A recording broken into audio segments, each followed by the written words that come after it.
is nothing wrong with your podcast streaming service. We now control your device. This is not a test. This is Podcast of the Paranormal. Close your curtains and stay away from your windows. Lock your doors, turn off your lights. Get your snacks and drinks ready. Get to your basement or attic. The podcast is about to begin.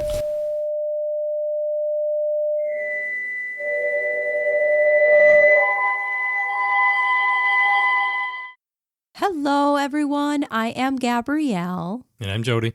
And we are here with another episode of Podcast of the Paranormal. We don't have Jeff with us tonight. He was not able to record, but we are welcoming a special guest. We have psychic medium Jim Byers. Jim, we would love it if you could introduce yourself and tell our listeners a little bit about who you are and what you do. Well, thanks for having me, Gabrielle. I appreciate it. For me, I am a psychic medium, and I label myself, because those are two different terms, because there's psychics and there's mediums.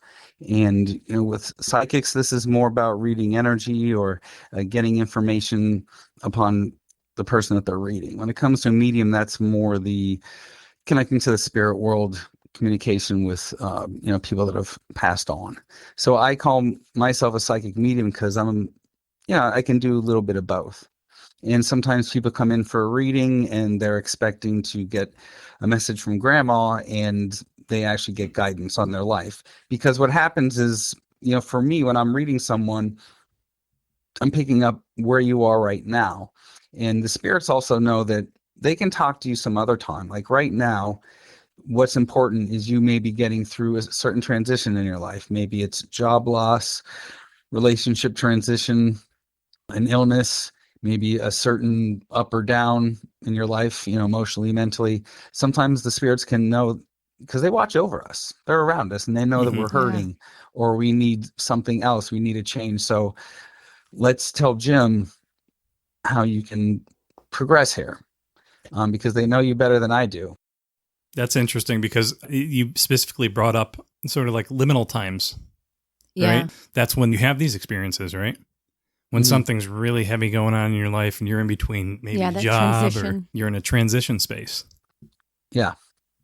Yeah, very cool. And they can feel that and they know that it's more important right now to help you. Maybe they come through a little bit or maybe not at all. And they just tell me, hey, Jim, they need to socialize more or they need to see their worth or they need to try and, make a career of that one thing that they really love. So sometimes it's, spirits, a family who have passed away, and sometimes it's just spirit guides. Because I'll say they, but I can tell the difference between a spirit guide and, someone who's, someone's grandmother, because I can feel that stronger bond. And, that's one thing that happens too, is sometimes someone wants to come in and hear from their dad and I'm getting Uncle Billy. And for me, sometimes I feel that occurs because maybe they're not ready for dad. And it's kind of like, like a rock concert or, a TV show where they have a warm-up act. Well, that's what Uncle Billy might be. He might be just showing himself, making his presence known so that you can, have that experience and not get upset, because that's what happens in some of my sessions. Not that, I'm out to make people cry, but it happens because sometimes they're missing someone so much. Maybe, again, they're going through a transition and they're kind of emotional. Mm-hmm. And, sometimes getting that warm-up act helps you prepare to hear from dad, because maybe if you heard from dad, that might take you a step back. So maybe hear from Uncle Billy, get that warm-up act, get happy, have happy memories, and then maybe the next time your dad comes through. I had a client one time who lost their teenage child to an accidental drug overdose. It was so sad. And she would come with her, I think it was her aunt, and she would say, like, my daughter's coming to everyone except me. And the daughter told me, tell her I'm not coming to her because she's going to take a step back. She's hurting right now, and I'm afraid to show myself because, this is, it's not good for her to be this emotionally upset all the time. So tell her that she needs to heal. And when she heals, that's when I can show myself. Yeah. And I'd seen that client a couple times, in a short period of time. And I try not to do that. Sometimes it's hard to gauge certain things sometimes, but I knew that she was hurting and I knew she needed guidance and I wanted to make that connection. So, she came a couple times in a couple months, and then she called me from somewhere and I said, you need to stay there for right now. Come see me afterward.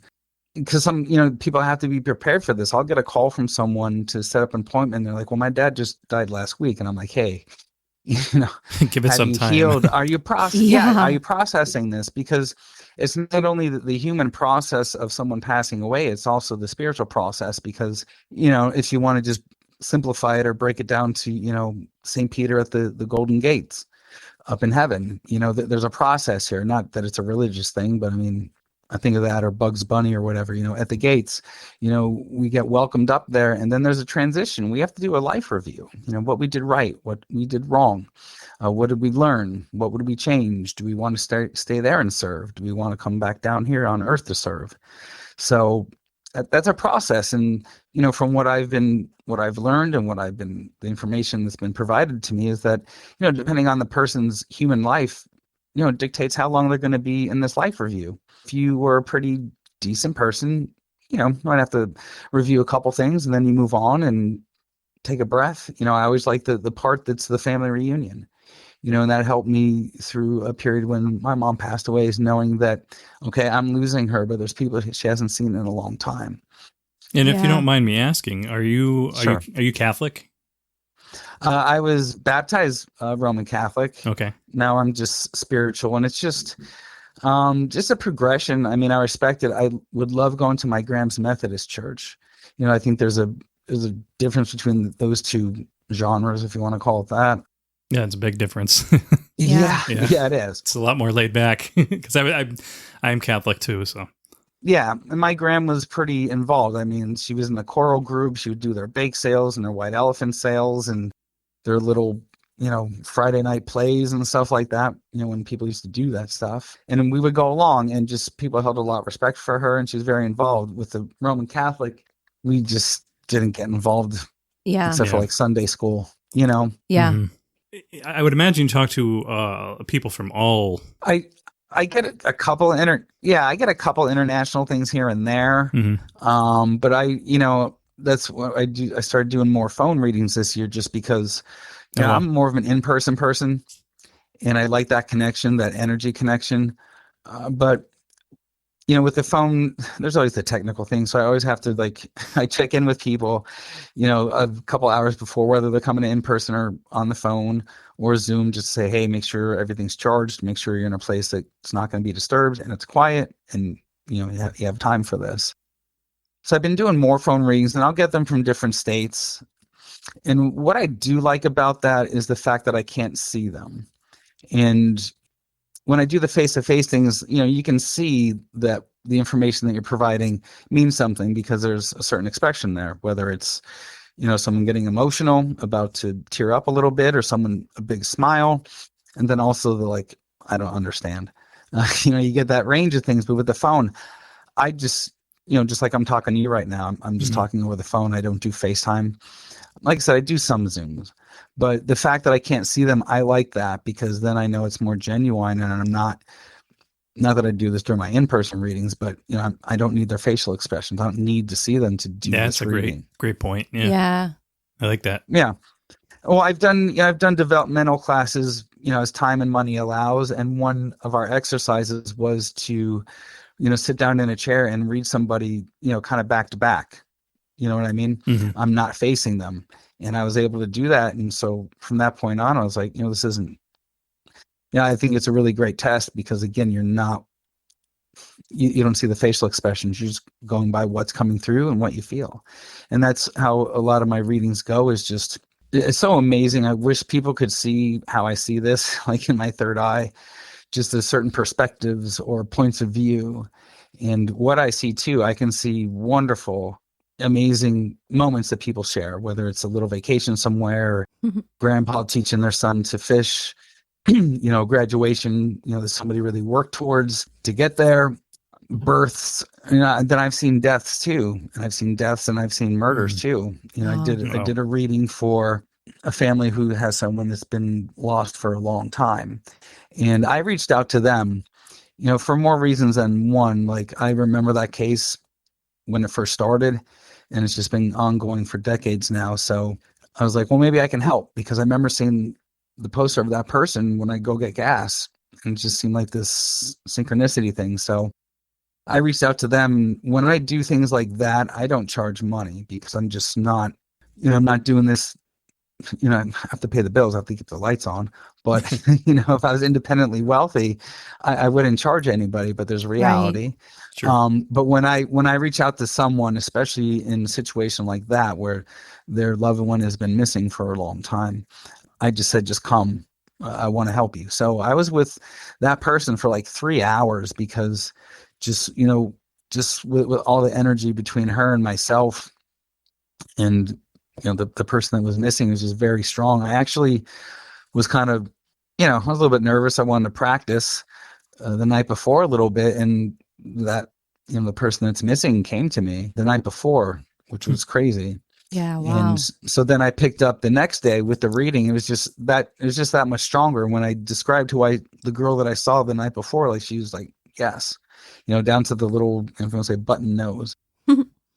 So I knew I had a good connection. And when I do my readings, one thing that I do tell people is, I do a little intro, just because I like people to know my process, so they know what to expect out of me, and hopefully they can understand the way this comes through. Because it's not a 1 + 1 = 2. It's very fluid. Yeah, I would It's not a imagine. scientific thing. Right. So I just want people to have a good idea, and plus it gives us time to kind of energetically bond. Because if I'm at a fair, you guys have been there. I mean, there's people all over the place. Yeah. So I need to connect, and I need them to connect with me. I need them to kind of calm down a little bit too. There's a lot going on at these fairs. But even at my home too, I don't know where they're coming from. Did they just come from some job that they hate? Did they just have to deal with their kids scream? I never know how people are getting here. I don't ask where you're coming from, and they just show up, and hopefully everything was okay on the way here. They didn't get run off the road or anything like that. But I just like people to take a moment to relax, so we can have a really strong connection. I think it's very helpful. So I just go the process of describing how I received the information. And, with the person that I had, volunteered my reading to, is, like I said, it was like a 3-hour reading. It was very intense. And I feel like I saw everything, because that's what I was shown. When you say you see something, is it visual? Is it like it's overlaid over our environment? It is visual. That's where I'm strongest. I mean, there's a whole bunch of clairs. There's seeing, there's hearing, there's knowing, there's empathetic feeling, there's, feeling through touch. I think there's like 7 or 8. So, I can get information in most of them. Sometimes I can smell, sometimes I can taste. Sometimes there's good things that smell and other things that don't, so I don't really try to exercise those, because I don't want to be smelling everything that I'm saying. But if it's important, if it's distinct to the situation or the spirit coming through, then yeah, they'll make me smell it. This might be a silly question. I hate to interrupt you, but smells. No. What are the top 3 smells you would say? I'm curious. You mean that I like or that I get? That you get. Okay. One is definitely like grandma's kind of perfume, the nice, soft, flowery stuff. He's going to say tobacco. I know he's going to say tobacco. I'll get smoke. that. I get that. And sometimes, like, I don't know if they're talking to me or talking about themselves or talking about the person that I'm reading for. You know what I mean? Like, they're trying to tell me to quit. Because sometimes what screws me up too is, like, they'll say Jim, and I'm like, all right, wait, is this me or is this you? And normally I'll say, like, I'm getting the letter J or I'm getting a Jim, and I'm just letting you know, I don't know if they're talking to me or they're, someone will confirm, no, that was my dad's name too. I just had somebody date today here. His dad was Jim and he's Jay and I'm Jim. So sometimes when I get my own name or the smoking thing or something else that I do, good or bad, I have to distinguish, right? Are you just saying, are we buddying up here? Are you just trying to let me know that you know me, or is this something I need to pass on? But back to the smells. Usually like the perfume. Sometimes I'll smell alcohol, and sometimes it's about alcohol on its own. Sometimes it's beer or it's a liquor, or sometimes it's something, because I don't really like the smell of that stuff. Yeah. Beer just, oof. Anyway, to me, that means there's maybe just like in general substance issue. Yeah. because sometimes I'll see somebody with a hand of pills, or I'll see some other paraphernalia or whatever substance, but sometimes alcohol is just like a blanket thing to just say, like, this person, this was their trait. Either they struggled, or this was, the happy grandpa at the barbecues. You know what I mean? Yeah. Sometimes it's cooking, not one specific food, but if this is, sometimes, I live I do my work in Wyoming, so I'll get people from Pittston, so there's going to be a lot of Italians coming to see me, and sometimes I'll pick up on their cooking, because that's, they're known for cooking. Garlic and olive oil. I look at it. Yeah, all that stuff, that stuff will get me. Or again, maybe grandma's cookies or cinnamon buns or something. Sure, but yeah. I don't get it all the time. I know I was doing a gallery once, which is, a 20, 30 people out. I was at a seminar, so they made everybody practice, because that's what you're there for.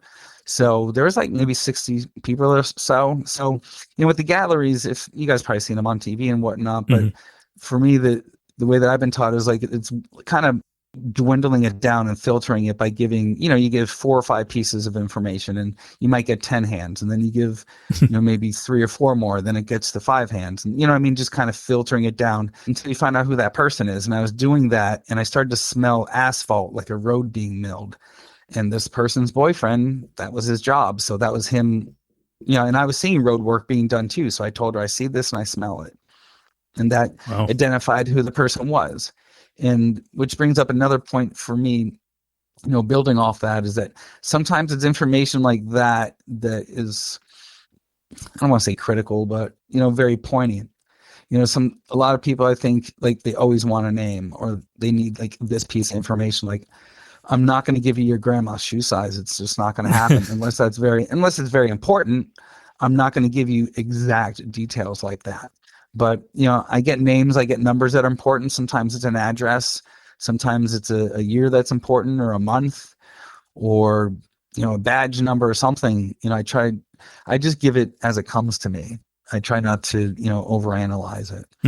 But, I can get numbers, I can get names, I can get the smells. I do read objects, which would be the clairtangency. That's cool. Yeah, and that's something that it's called psychometry. So they're kind of intertwined, those two words.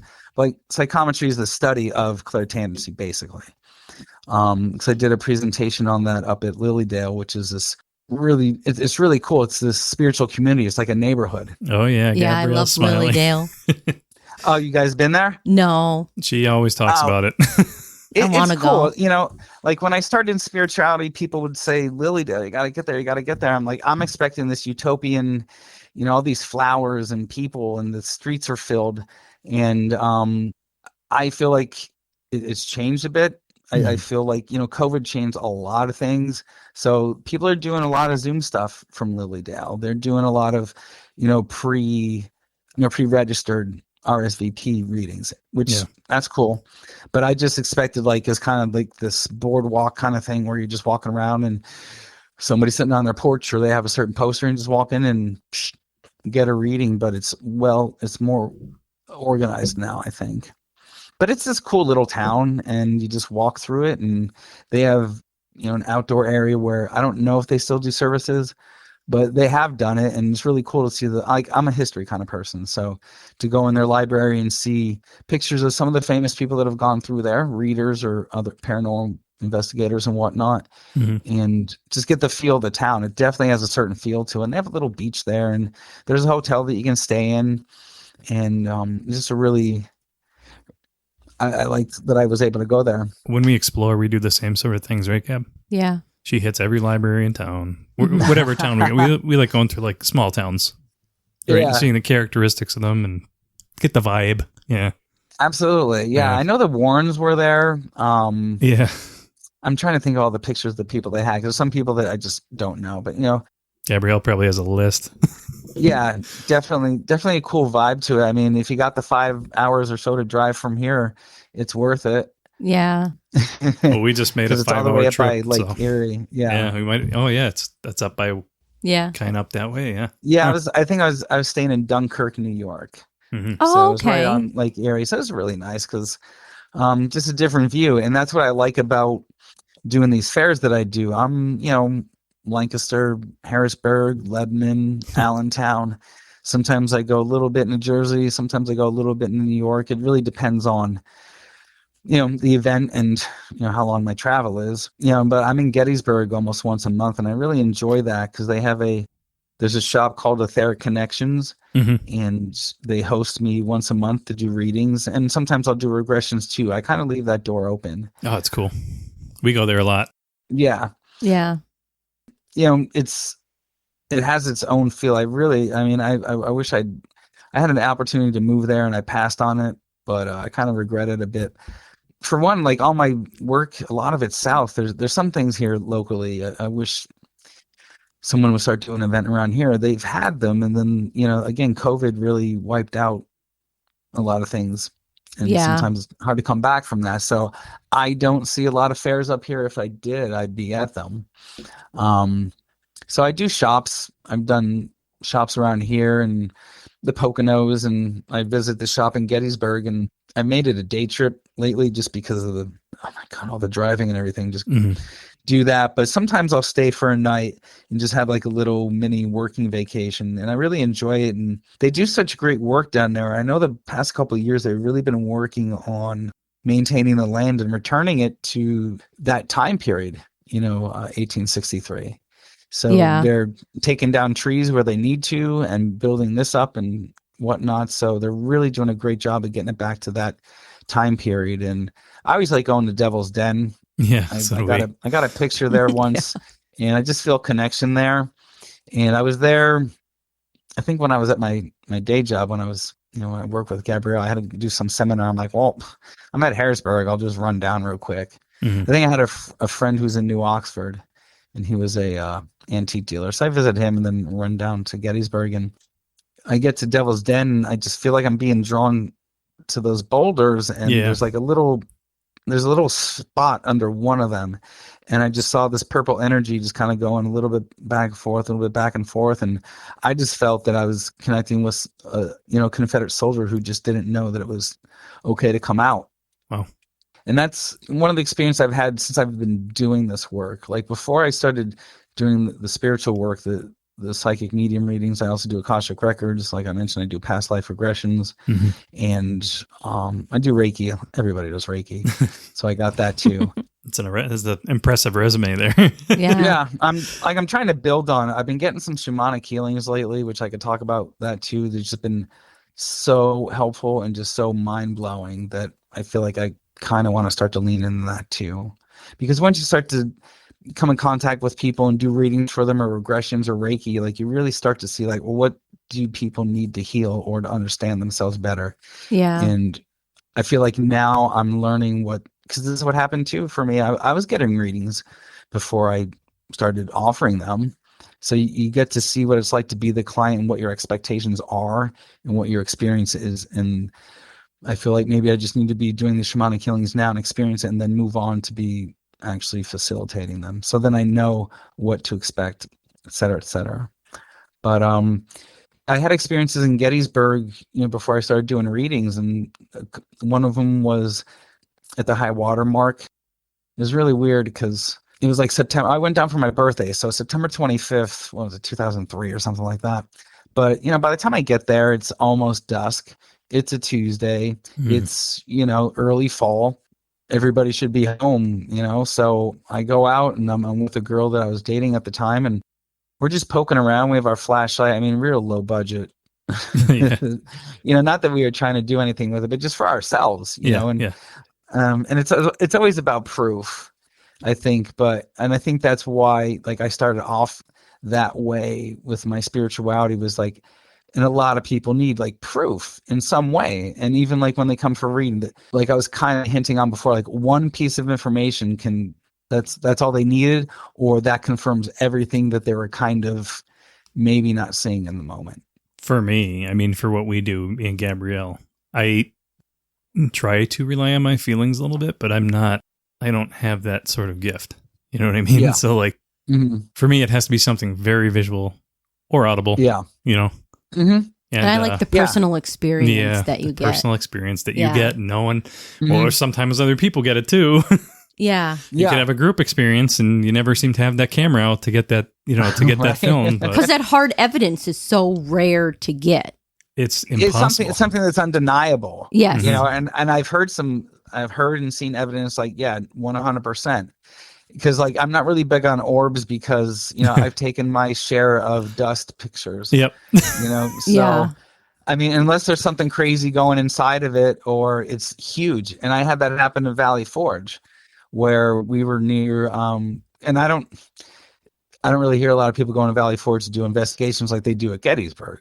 So that's why I went there too. I don't really want to visit locations and buildings as much as outdoor places, for one, just because they're more accessible. Yeah. And I just don't want to be chased out tripping down the stairs or something. We have found that outdoor places are very active. Yeah. Yeah. So we were down at George Washington's quarters in Valley Forge, and I have a picture of this ectoplasm, this smoke, and it's just I feel it's undeniable. Mm-hmm.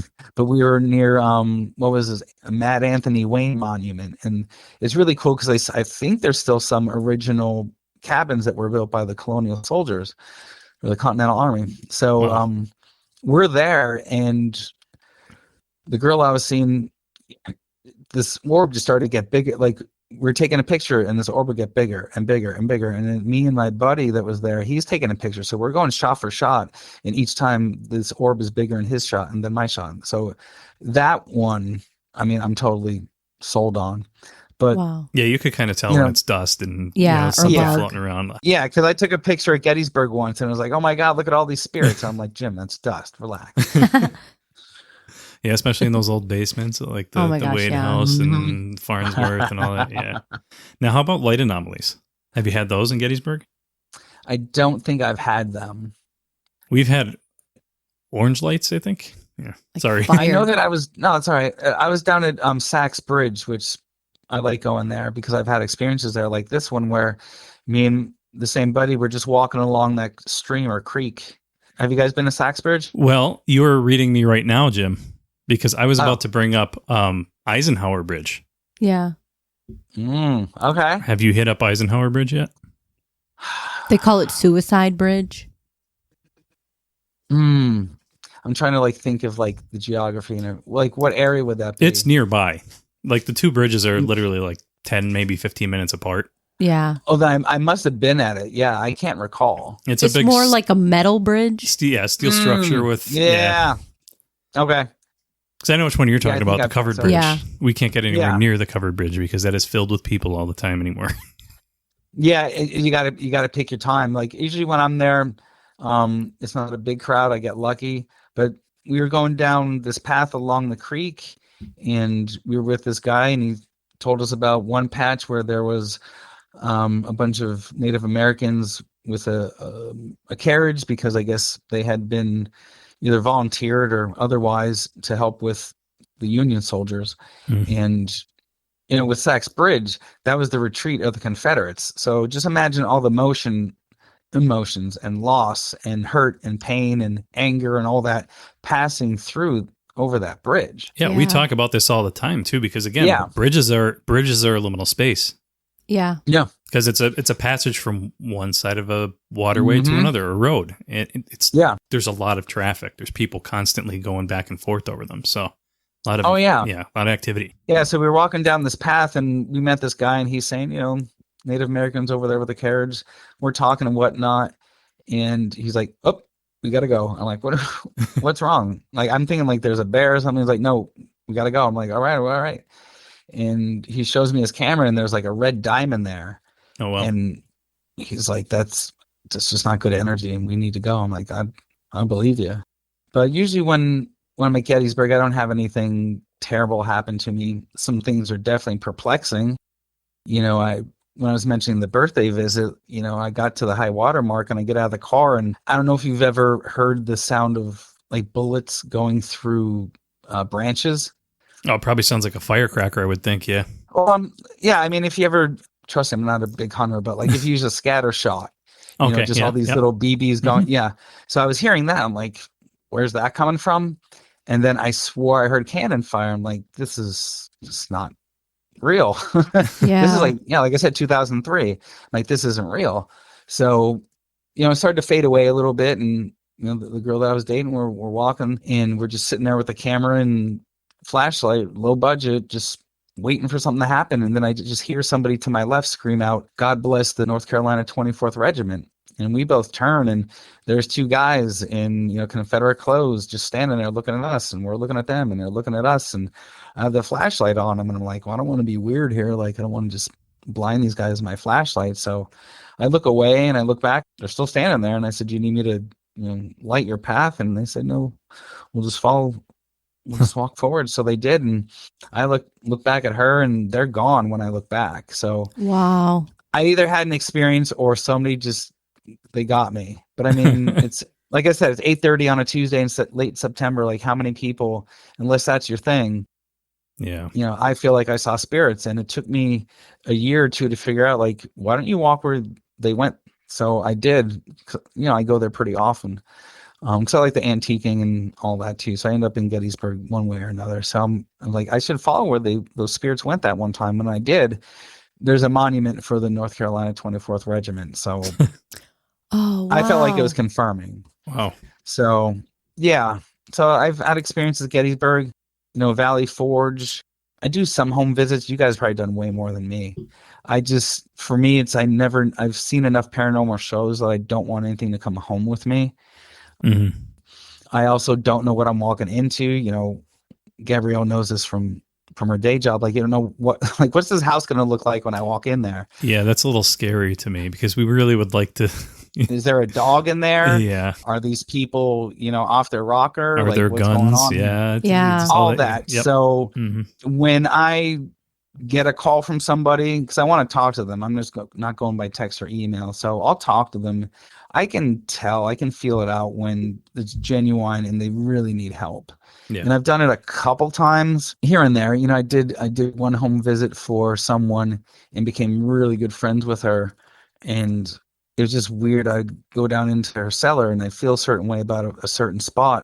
And years later, she actually ended up being murdered in that home. And where they found her body was the spot where I felt weird. And I felt really bad about it because she had contacted me a couple months beforehand, like right when COVID started. And it's like, no, I'm not coming out for coffee. It's COVID, and, she was murdered in 21. Oh my God. Early 21. Like, I sat there like, what if I would have talked to her? Because she said she was having this dream about being attacked in her home. And when I saw in the news that she had been murdered, I'm like, oh my God, could I have done something? I don't know. Maybe not.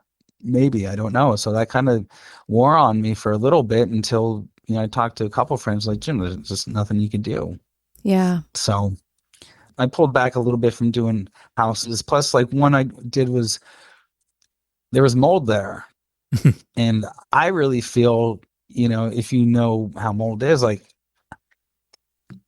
it was a toss up for me because I did get information that that they would confirm about the previous owner and his family. So I was getting that, but at the same time, if you guys are investigators, and I've seen enough shows that are thorough, and they say that, with mold, you can have hallucinations, right? Delusions. Right. And right. It was, for me, it was kind of a toss up, but between the information I was getting and seeing and feeling, like, that was legit, but I also feared for these people. And right. Well, that's the thing, right? You might how much is the mold too? Exactly. Because you might go to do a house visit. It might not affect you because you're not around it all the time, but they are. Mm-hmm. Right. And I've known people that have had issues with mold in their homes, and it literally turns them a little insane. Yeah, I had a buddy who's going through that. I don't know if he's insane, but he's not insane. Might be, I'll say that much. Might be a little harsh word, but yeah, it definitely affects their mind a little bit. Yeah, like it affects absolutely. Yeah. Oh yeah. And I had another friend who didn't get the mental part, but the medical part. Yeah. So that's I think that was kind of happening in that house a little bit, and I felt bad because this is a home that was in Clark Summit, so they spent money on that home, and now they got to spend more on pretty much gutting it. Yeah, that's awful. Yeah, so I do home visits once in a while for those reasons. Yeah, we've done a few. Like right now, it's friends and family, stuff like that. Yeah. Yeah. And again, that's why like I much rather an outdoor place to investigate because it's open and I think that the land holds energy. Like I live in Wyoming, so I mean, I don't know, a couple blocks, I have Queen Esther's Rock down the road, and then I have, where Fort was that Fort Jenkins or Fort Pittston, whatever, just down the road from me. So, I live in an area that has had traffic on it for, I don't know, what, 300 years or something. And a battle that took place a little bit further down. Right. So there's energy throughout this whole valley. I've heard stories from people, was it the Kirby building at Wilkes and a couple other places. So I don't think you guys have to travel far to find somewhere to investigate. No, we're pretty lucky. Yeah, there's a lot.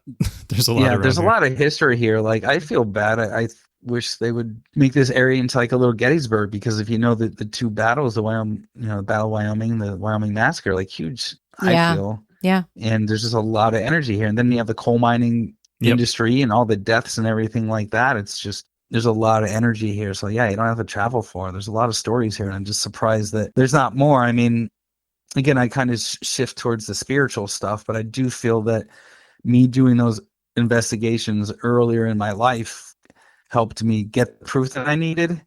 Because now to me, it's, I know, I have no question about it, and, I've had a couple near-death things with me and a couple astral projections, out-of-body experience, and, just witnessing a couple people in my family pass away. Like, it's just given me enough proof that I know that there's something after this.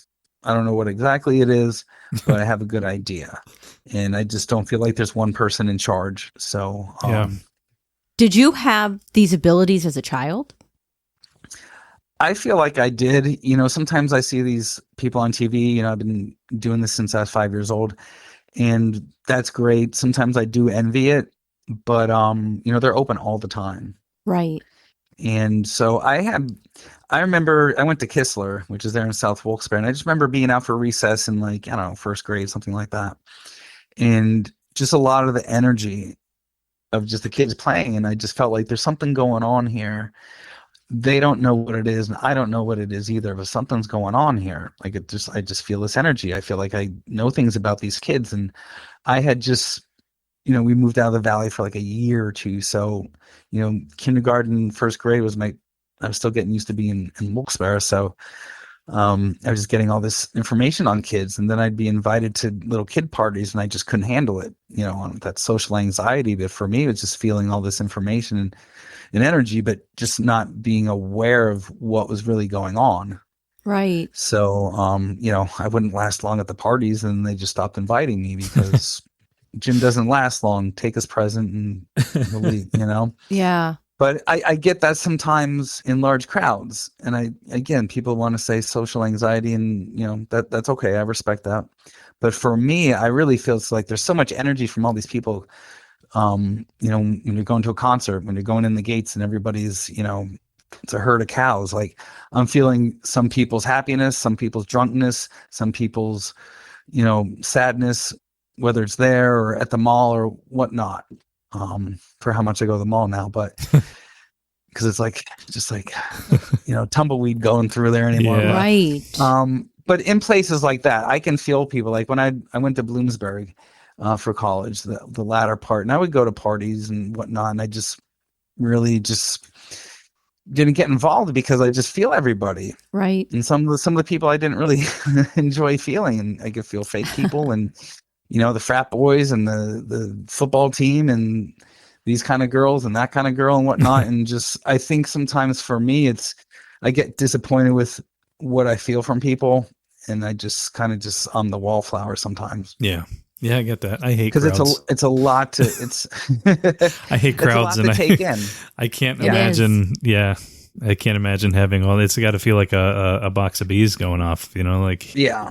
And I mean, sometimes that'll happen when I'm at like an antique shop, just because all the energy of the objects, and sometimes, not a lot in the cemetery because I don't hang out there like Edgar Allan Poe or anything, but it just depends on where I am. Like when I'm at Gettysburg, I feel like some kind of electricity the whole time, but when I get to a certain place, it amps up. Yeah. So it's about learning how to control that. And, some of my jobs too was, I've worked at a facility or two for people with emotional and mental situations going on. And I wonder sometimes about, like, are these people just psychic? And they've told Right. they've told their psychiatrist, like, I see things or I hear things, like, all right, schizophrenic, manic depressed, like, and it's not. And it's just that these people don't know, or they don't even conceive it, that it's possible. And, that's why I'm so glad, there's people like you. And, I know the ghost hunters kind of blew the lid off of things, because that's when I started doing it. Right. I'm just glad that all this is coming to light more, because now people don't have to feel like they're crazy. Because people, I'll have an appointment, or I'll be at a fair and they'll be like, this is going to sound crazy. Like, no, it doesn't, because I've either heard about it or I've experienced it myself. Right. So it's not crazy. If you have a mental illness, it's not really a great idea to bottle that up, right, and not seek help and not seek support. Yeah, absolutely. So if you have this stuff going on, like if you feel like you're picking up on things, maybe you shouldn't ignore it. Maybe you should talk to other people in the community that get it and absolutely embrace it. And that's why I offer classes too, because, like I said, I do seminars when I can. And for how many times I've tried to leave this valley, it keeps, Corleone bringing me back, right?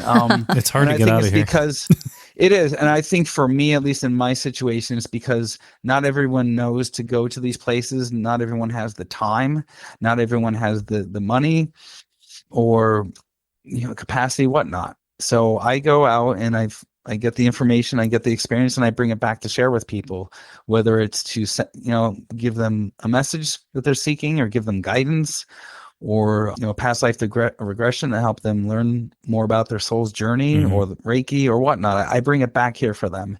And that's why I like to offer classes too, because there's so many people, just the longer I do this, there's so many people that have these abilities. Like, some people say gift, and I just really feel like a gift is something that you give to someone. Like, these are all natural born talents.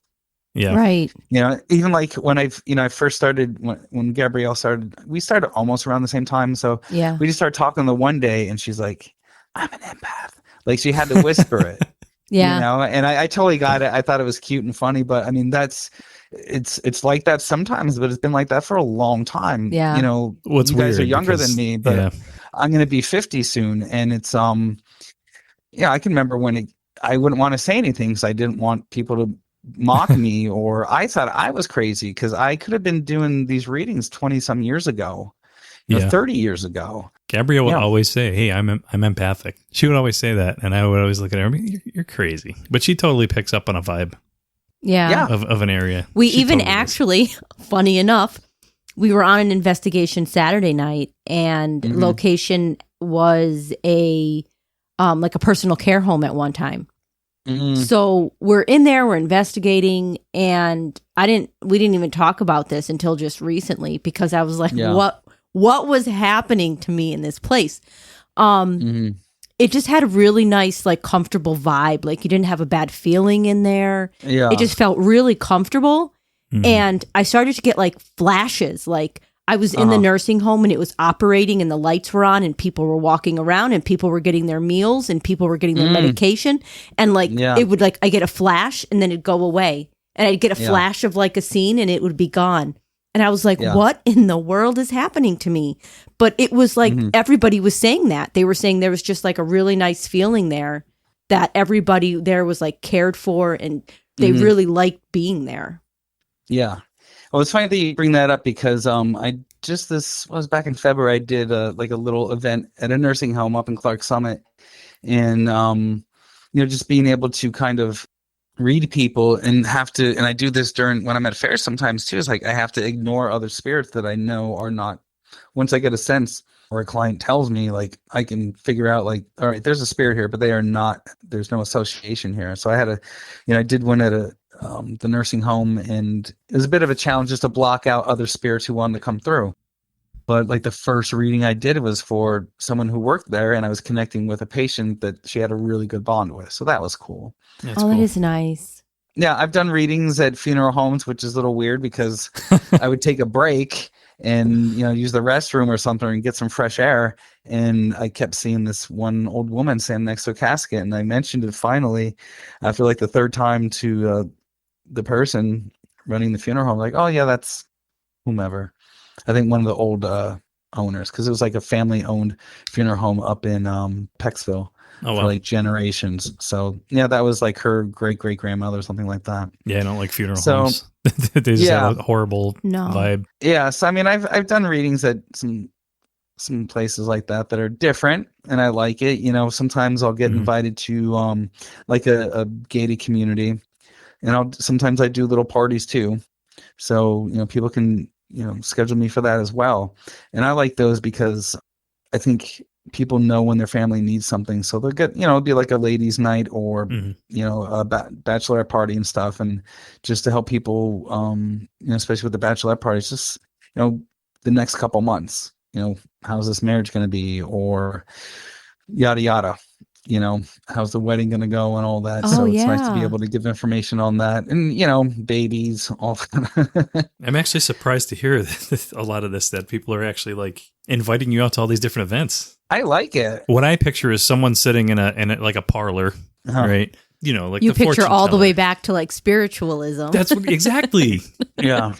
Not these modern times. Modern times, having people invite you out to their, their wedding or their bar mitzvah or whatever, just to do these readings. That's amazing. That's awesome. No, I like it. Sometimes like one that I did a couple months ago was they had family in from Jersey or something. So they had seen me before and their family was in. They're like, can you just come to the house? And for them, I did like a little gallery because they're all family. They know.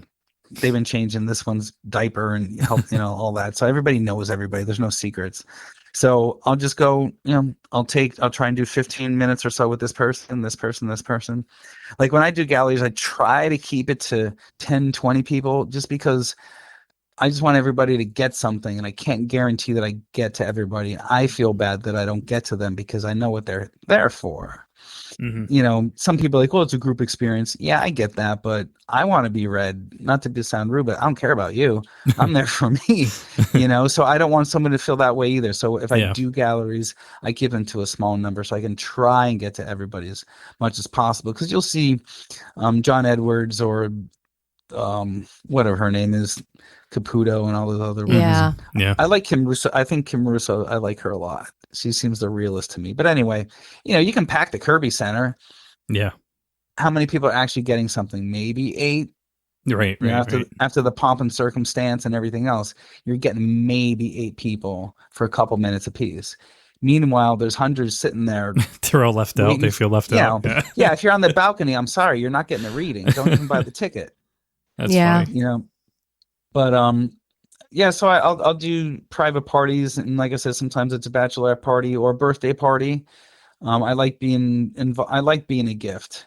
I think that's for someone to want to do something a little bit different and maybe do something that somebody has always wanted to do, but were afraid or never had the money or never had the time. That's when, because I do offer gift certificates too. And I just like when I'm part of a gift to someone, because that makes me feel, for one, like, you got to be tip top shape, do your push-ups and stuff and get ready. But it's the fact that, once they're being spiritual, not material, you can buy somebody whatever you want. You're buying someone an experience. And I don't want to sound ego here, but like I sell an experience. I mean, when you get down to it, I'm not selling crystals or essential oils. It doesn't come from me. It's not me, but it comes through me. Right. And that's why, again, I do these seminars and why I do my meditations and just try and be as clear as possible for people. So when they come here, I can be the best that I can. I'm not going to be 100% every time. I know that, but it's on me to try to be.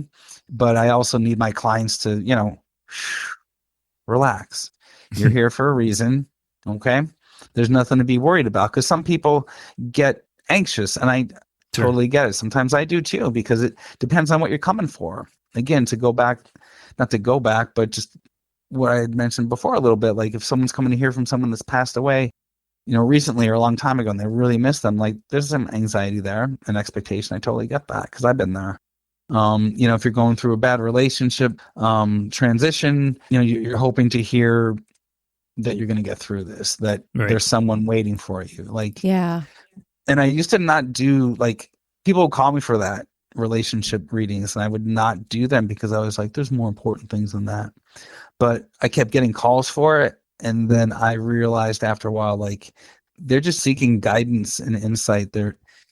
Sometimes they want to know the name of the person or what they're going to look like. And I can look into that, but, maybe you're repeating patterns here. My hand's up. I'm guilty. Maybe there's a pattern that you're repeating and you're not seeing it. And your spirit guides or grandma is trying to say, hey, honey, you need to stop pursuing this kind of person, or you need to, build up your energy and work on this aspect of yourself so you attract that person. Things of that nature. People come to me for lawsuits and estates and stuff, and I feel bad hearing about all those things, but I give them as much guidance as I can. And that's the thing too, for me with my readings, they only go out so far. I might go a year or two out, but it's a lot about this cycle and the cycle to come. So we're only talking about maybe 6 months or so out, depending on what they want to tell me. And again, when I say they, the spirit guides or ancestral guides, because again, some people have certain expectations and I hope to fulfill them, but maybe you're wanting too much and you're not wanting what you really need now, which is sometimes the truth. Sometimes is being laid out to say, you're behaving or you're saying you're doing these certain things, these need to change. And they'll be like, well, how'd you know that? Well, they see it and they're telling me that they see this and it needs to stop. So it's you'll have clients that come to you looking for specific information, but the guides are only willing to give what they need to hear, not what they want to hear. Is that what you're saying? Yeah. For me, I feel like we're given the information that we need right now and to come. Because if we're given too much information, just think about, when I go shopping, I don't get a shopping cart. I don't even get the little basket. So just think about trying to carry a whole bunch of groceries all at the same time, all these things that you need or pieces of information or guidance. If you're carrying them, you might start dropping one or two that you really need. Or if you get this information too early, it might be, it might not make sense. Circle in the square. Yeah. Or you use it on something that was not even applicable, where you shouldn't have even taken that and used it there. So they just give us a little bit what we need when we need it. Have you ever gotten warnings? For myself or for clients? For clients. I have, and it's about how I present it to them, because with my readings, I work in the light. So when I say that, this is about, truth, purity, honesty. I don't work in the dark. I get calls about spells. I got one last week. Like, that's just not my thing. I've been told a couple and whatnot, but I work in the light. So when I see this, someone maybe, sometimes I get this, one of the clairs where I'm feeling someone's pain. So this might be like in the stomach or in the back or in the chest. And I have to say, like, I'm getting the sensation. I feel like it's pertaining to you. And I'll say, yeah, I have this thing going. I'm like, are you checking into it? Well, no. Like, okay, well, let's get to the doctor and pay the $20 deductible and find out that you're fine. But I feel like they're saying you need to go because there's something more here. And not that it's going to turn into something terrible, but if we don't address things as soon as possible, then it may be. And that's a lot with what the information that I give is based on where you are right now and based on what they are passing on to me, to you.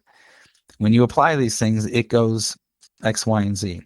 You don't do these things, it might be RST. ABC, whatever you want to say. So sometimes they just want to give warnings, like they should really get this looked at. Yeah. How do you prepare for a reading? What I've done in the past is I used to, depending on if there was a home visit, out of my home office, I would take maybe 15, 20 minutes and write down my next client's name and just meditate on that name. And I may get a vision, I may get a thought, I might get a sensation, and I would just write this down and have this information ready for them. And for me, in the beginning, that was like the whole proof thing that we've talked about. And generally, when I would offer these notes that I meditated on, everything was where it was, 100%. And, if it's a half-hour session, the notes might last me 10, 15 minutes, but at least lets me know where I am. They know where I am. And more information might come as I keep going, because that's generally how it goes. It's just that you make that link, that connection, and you get the surface information, you dig a little bit deeper, they give you more, et cetera, et cetera. So I used to meditate, 15, 20 minutes on my next client, but that's not always possible. And, for me, I'm a Libra on the cusp of Virgo, and things have to be a certain way. And I just always felt like I have to do this every time. And when I couldn't, I was like, oh, I don't know if I could do it. That, in the beginning, of course. But I got a reading from a friend of mine. She was in Alaska. I was in Pennsylvania, and she got a connection with a great grandfather of mine, and said, you don't need that process anymore. You're fine. You can do it if you like. Maybe you don't have to do it every time. And don't worry if you don't do it in between people. Don't worry if you don't do it at all. So I took his advice, and I'll do it here and there. I'll do it when maybe I'm feeling a little bit not so fresh. Gotcha. I'll take 15, 20 minutes. I'll do that definitely before a phone and a Zoom reading, because again, I'm working with distance here, not energy in front of me. So before a call and a Zoom reading, I'll definitely make time for that 15, 20. Cool. Yeah. When I do the fairs, I like, most of them have like a little opening ceremony, which is so cool. Maybe it's someone who has native heritage, or at least, practice that. They'll come out with a drum and do that, and some chants and everything, and holding hands with everybody. And I could totally feel a charge there. So I enjoy when we do that. But if we do or don't, there does come a point in the day where I could be doing a couple of people, boom, boom, boom, boom, one right after another. And now that I'm talking about it, it's just coming in contact with all these energies, one right after another. You know what I mean? Because it's kind of like McDonald's in a way. They show up, I read, and then everybody else. There's vendors on my left and right, and then there's people walking by. So there's a lot of energy that I come in contact with. So I have to take that moment. Like I said, I do a little introduction. I tell us to take a moment to center ourselves. I need to do that definitely at a fair, just to connect with the person that's in front of me. But I'll do like 4 people in a row, take a break, so on and so on. And sometimes I need to go outside. Sure, get some fresh air, right? Yeah. Take a break. What I've been doing lately, which has been very helpful, is just, when I'm out there, not just have a cigarette or just, stand there like Ben Affleck, like it's touch the earth, get that energy. And if there's a tree nearby, all right, you don't have to hug it, Jim, but at least put your hand on it and just get that natural energy back. And it's been very helpful. I did that I was at Solace Farms Retreat down near Philadelphia or something. And I was doing that, holding on to the tree, and it's just very helpful. So, there's a lot of ways that readers and energy healers in general have to be able to find a way to clear themselves and power themselves up. It's not that people are sucking our energy. We're just coming in contact with so much. How do you power yourself down? Yeah. And some of it isn't happy. Some of it's depressed. Some of it's in mourning. Yeah. Some of it's, something else. It's not always good energy. And that's, one thing that I do mention to people, when necessary, is when the topic comes up, especially about being empathic. I think people like to use the term psychic vampire because it sounds sexy, but I just don't really, I don't put a lot of energy into that, because I don't feel people can take our energy. I feel like what happens is we absorb theirs. Yeah. And that's where the draw comes down, because I have some family members, I love them, but I can't be around them because I'm feeling their energy. Right. And it may be the thing that we were talking about before, being out in the crowds, like we're absorbing it. Some people don't even know they're exuding this energy. So I don't feel like people who are not hip to this, or just maybe not as strong or knowledgeable, I don't feel like they knowingly do that. So it's like the guy walking down the street with their cell phone with the playing music on their speaker. Everybody's getting it. You don't necessarily want it, but you're getting it. Right. Yeah. That's a good way to, Yeah. So, I have to battle that sometimes depending on what environment I'm in, but I just feel like we can absorb. So it's, there was one philosophy that I was told about to, guard, you have to guard yourself, pull in your energy, put up a bubble.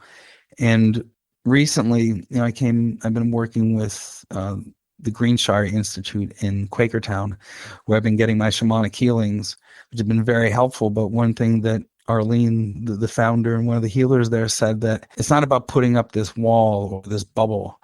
You're drawing in your energy. It's about you sending your energy out. And it's almost like, I don't know if you want to say like an oil water thing, but trying to combat it a little bit.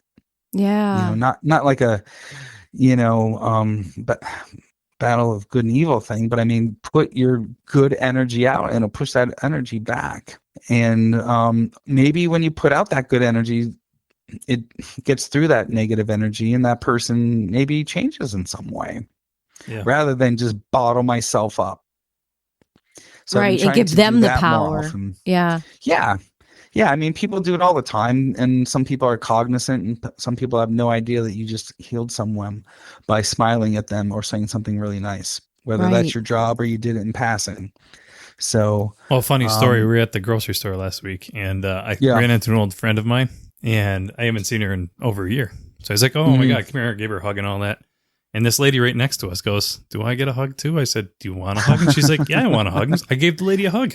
Yeah. I don't know what she's going through. I have no idea what this woman's going through. She asked for a hug. She was genuinely sincere about it. And I said, "Okay, I'll give you a hug." Everybody's looking at me like I'm weird, but whatever. Oh, that's what I do. If someone inquires, well, then I provide.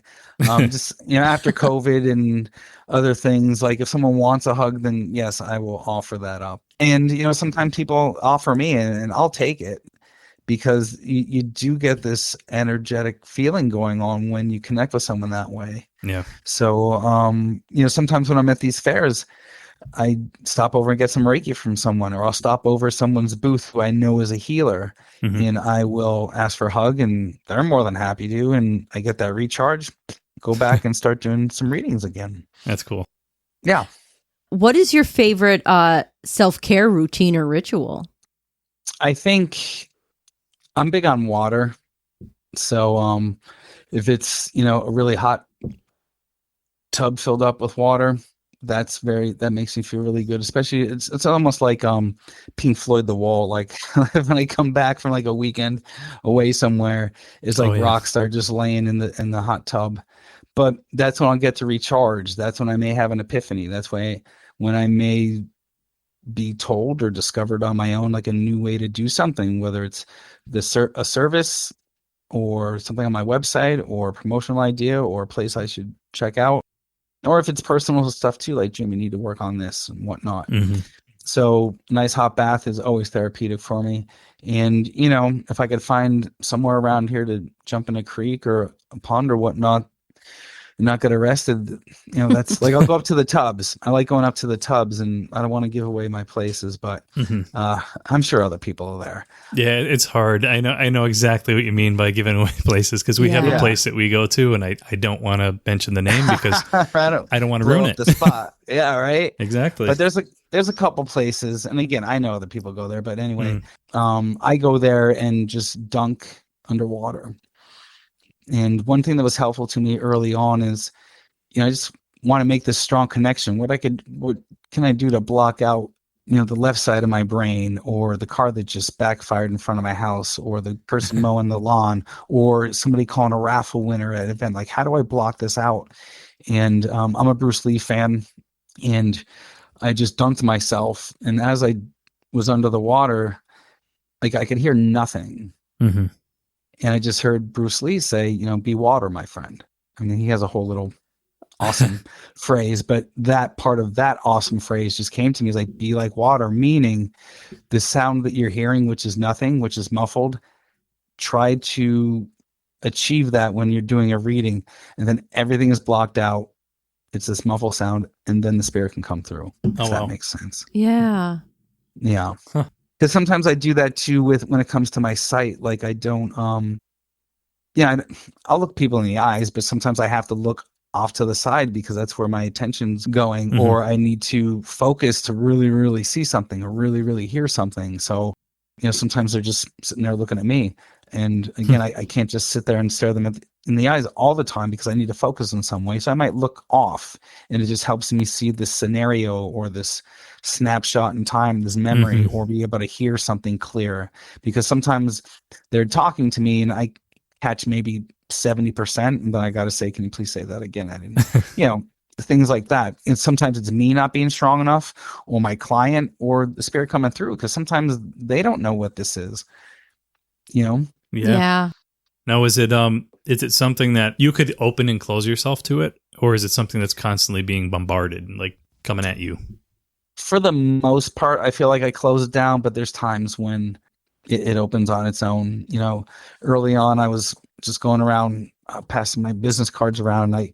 Wyoming used to be like the consignment capital of the valley, but so I went to this one shop, and I just kept getting this name. What was it? Alina, something like that. And it just kept coming and coming and coming. And I just finally had to say, like, I'm getting this name. I don't know, this is a relative of yours. And she's like, no, was the name of the shop before I moved in here. So sometimes I get information when I don't want it. Like, I was doing laundry the one day, and there was some priest in there, and I just felt like I had to talk about World War I with him. And I'm just like, I'm not doing this right here. Because you never know where you're catching somebody. Right. Right. I could be over at Garrity's and feel someone's grandmother saying, tell her that I'm okay, or tell her I said hello. And I don't know where I'm catching them. Have they processed this person passing away? Is this going to break them? Is this going to send them into a are they going to become an alcoholic? You know what I mean? Like, is this going to throw them off their track, or is this going to help them? And I'm not about to flip a coin on it. Yeah. Yeah. Well, yeah. Some of these seminars do try and teach us like ways to do this, ways to present the information. Like, there's some readers out there that are very blunt, and, there's some readers who will drop certain words that I'm not going to do unless I really, really have to. And especially if it's, a one-on-one, I feel okay with that, but I don't like to use colorful words unless somehow it fits in some way and it's pertinent to the reading. But sometimes you have to present certain information a certain way because, again, I'm never going to be 100%. And maybe I'm just not seeing something clearly enough. And I don't want to hurt somebody's feelings and use a certain word. So I got to watch what your words I use too. Yeah. Yeah. I have to have a thesaurus up here to think about what's the politest, nicest way to describe something that's not polite. Right. And, and I used to do drawings with my readings, and I stopped because, for one, I just felt like I was getting distracted because I'm trying to keep my client's attention. I'm trying to get information, and then I'm trying to draw, and I'm drawing. And like I said about my zodiac sign, like, it's got to be this way. So like now I'm fooling around with this, drawing somebody, and I'm losing my connection with the client. I'm losing my connection with the spirit because I'm too worried about how someone's face has to look. Yeah. Because I don't want to insult somebody and draw their mom's nose really big. Like, I don't want to be doing like Picasso stuff, but I want to try and be as accurate as possible because spiritual caricatures. Yeah. Yeah. I'm trying not to do that, but I know I'm not Da Vinci either. So it's like, I got to do this as quick as possible. And I stopped doing that just because, again, I felt like I was focusing way much on the drawing, and then I might show them something and maybe I, again, made the nose a different way. They're like, no, but everything else is lining up. You know what I mean? Yeah. So the flick of my pen could change something. So I just don't do that anymore. Yeah. Sometimes I do if it's really important. One last thing. I would like any advice you could give someone who may have these experiences, or I shouldn't say experiences, abilities, right?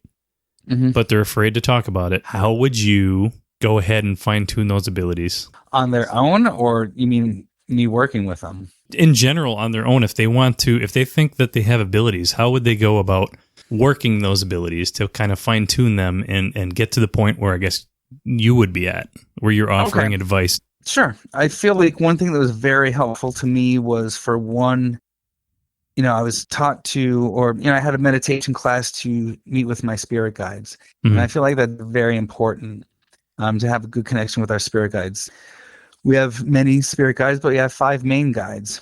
We have our joy guide, who's there for moments of despair or moments when we achieve, to kind of pat us on the back. And this is going to be a child or an animal, because you guys are parents, you guys have pets, endless supply of energy, happiness, no judgment, good souls. So generally the joy guide is going to be one of those characters. Then we have a protector guide who protects us emotionally, spiritually, physically. And that's going to be someone who has served as a protector, whether it's a soldier, policeman, fireman. And our teacher guide who teaches us the way of the universe, our doctor guide who watches out for our health, and a master guide who's like the supervisor. So they all work together, and they have their own separate meetings and staff meetings talking about how they're going to counsel us. So to have a really good connection with our spirit guides is very important because, for one, the source of the information. It's a spirit guide. I heard somebody say, "Oh, they play tricks on you." No, no, they don't. No. You might think they do and be like, "Why? Why did I have to go all the way around instead of taking that straight line?" But they're there to guide us, and they're from day one till our last day. And they must have lived at least one human life to know how to counsel us, because it's, you talk about Roman Catholic. Those priests can't get married, but on Sunday they're trying to tell our parents how to have a good marriage. Like, he doesn't know the ins and outs of having kids and whatnot. So how, with your guides, where it's coming from, and they've been human, and you can trust that information more, because that's what a lot of people do. That's what I did for a long time, is not trust what was coming through. I would think that, I'm stressed out, or I didn't get a lot of sleep, or I'm overworked, or I had a couple of drinks, or that was the wind, or that was the dog, or that's just irony. But one thing I did early on in my work, on my journey, was I was just sitting there on the couch and like, I need proof, just like we talked about before. I need proof. And they said, Jim, you're going to prove this to yourself, because this is what you're going to do. You're going to get a pen and a pad, and you're going to write down every single experience that you've had, spiritual, paranormal, whatever you want to call it, supernatural, extraordinary. Write all these things down. Write a sentence, maybe a paragraph.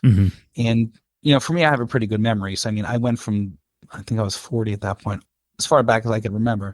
Just a sentence or two, just describing, I saw this the one day, or I felt this, or I had this dream that came true. And I feel when we are able to document this for ourselves, you get to see like, wow, this is happening way more often than I thought it was. And it's also happening in these ways. So now you know where you're strong. If you have, 20 experiences, and 13 of them are more visual, then that's how you know that you're stronger in that area. So tell the universe, your spirit guides, your ancestral guides, whomever that you want to work with, send me visual messages, because it seems like I'm receiving them more than hearing or feeling. So I feel like that's important to find out where are your strong points. And of course, you can work on the weak ones too, but like I mentioned before, I don't want to smell and taste everything. Right. So I feel everything for me is where it should be. So if there's an area someone has to work on, they know where to work on, and that's up to them. Another thing was, trying to get connected with the spiritual community. And I feel like that was huge for me, because again, things have evolved over time, but to have someone that you can ask a question to and not feel silly or crazy or whatever adjective, to have someone like that is very helpful. So, you're going to find these people at fairs, and there's metaphysical shops around here. And, it can be a circus. It could be a family. It could be a lot of things, but, you're going to find people that can help you. And if they can't help you, they're going to find someone for you. And that's how people come to me. And if there's something I can't do or don't do, I pass them on to somebody else. So that's why I try to be as varied as possible. There's so many names and so many genres and so many services out there to provide to people, holistically, spiritually. I try to offer as many as I can, without, offering something that one person's going to want. Right. But trying to at least have something for someone that could help you in some way. And if it's not enough, I probably know someone. And I made a lot of good friends in the spiritual community, have been, mentors in some way, or help me spiritually or personally or whatever. And that's why I like these fairs, because again, it's a little bit of a circus. You see the people you've been seeing for years, and everybody's cool and get along. You meet somebody new, and somebody's, this is our last show, they're retiring or whatever. It's just really nice to have that kind of family and that kind of connection with the people, because again, they help heal me. And there's times when maybe I'm not feeling my best, and someone makes an appointment. I'm like, man, I don't want to do this, but this person reached out to me, and I can't deny them wanting to come here. So as long as I'm not, medically sick, I'll see somebody. And generally on those days, that's a great reading, and I get something out of it too. And it's a message that, Jim, you got to work through this because people need you. So I try not to cancel. I try to be everywhere I can be, and I just enjoy the travels a lot. As long as my car can keep up with me, I like it. That's great. So, Jim, can we drop some of your socials on here? Your website, email, anything like that? Sure. Go for it. My website is spiritualservicesllc.com. And on my website, you can schedule a psychic medium reading. I do Akashic record readings as well. You can do a past life regression. You could also do a spirit guide meditation where I kind of lead you into these places. I know I talked about spirit guides before. I just kind of lead you into these places where they will be. I also do Reiki. I also do Reiki in a reading where I kind of cleanse your energy, get familiar with your energy, and then do a reading. And sometimes I do some dream interpretation too.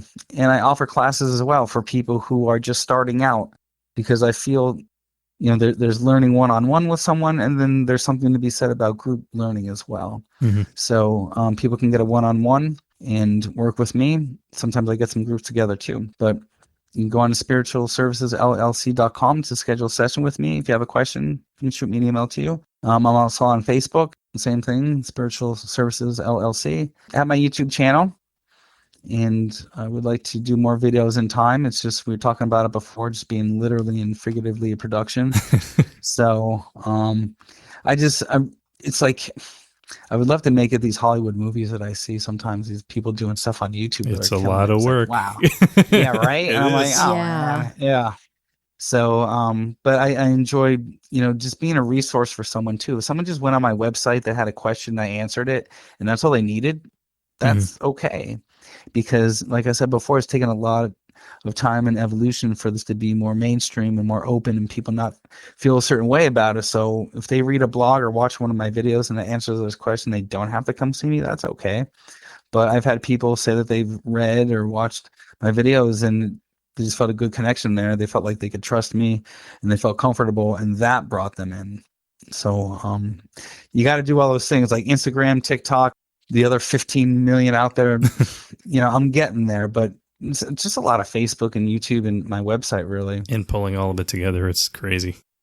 It is. Like, I would literally need an assistant. Yep. Yeah. And like sometimes it's like, how do I promote this? It's not like a crystal or essential oil. This is just me. Like, how do I? You could come on our podcast whenever you want. Yeah. That's a way to do it. Honestly, that's true. I don't know how many viewers we got, but well, you send me this and I'll post it on mine. I'll post a couple places and we'll work on that. Yeah, I will do that. Would you consider going on an investigation with us? Yeah. You just got to let me know when. Like I said, a lot of my weekends are spoken for. Yep. But some Fridays or whatnot, just throw a date at me and let me know where, and I would do that. I mean, definitely I would like to, you guys know about the place and let me walk through it maybe, or just if you're feeling something, I can let you know what I'm feeling or whatnot. I think that'd be really cool. I would like to do that as long as we do like a little circle beforehand. I'm good. So we have a local spot that we go to that we really are very curious what we have been interacting with there. Okay. And we feel like we just can't pinpoint what is there.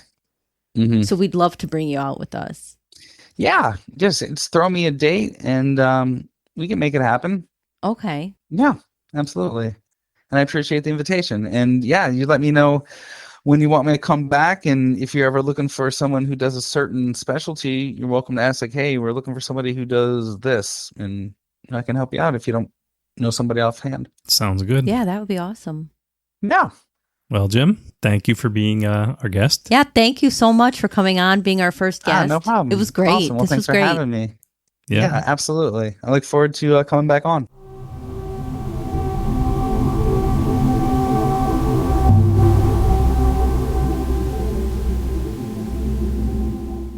That was a really fascinating conversation that we had with Jim. And I really want to thank him for sharing his insights and experiences with us. It has really definitely changed my perspective when it comes to like psychic mediums.